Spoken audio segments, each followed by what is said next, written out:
біз бір фотоны аламыз қазір мына Pinterest'тен. Женская одежда дейік, женская одежда.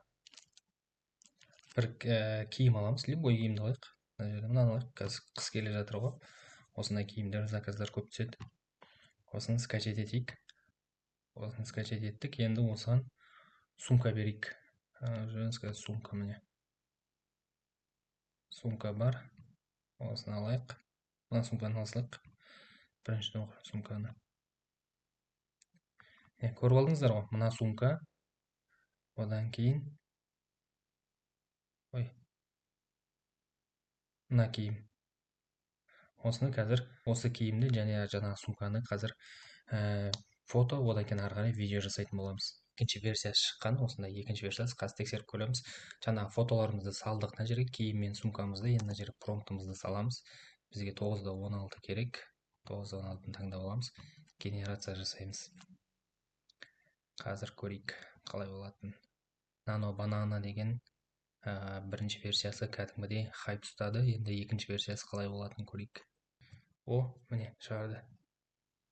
Дәл сол киім, дәл сол сумка, мынандай позамен де шығарды. Міне.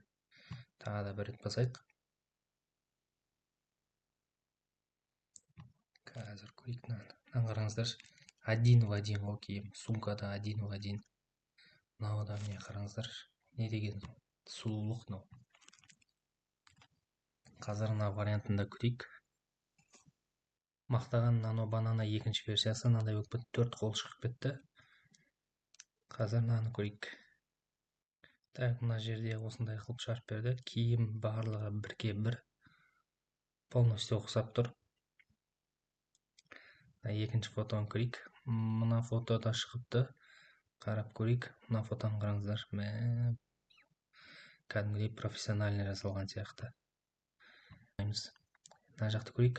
Мына жақта әдемі шықты. Міне осылай жасаймыз.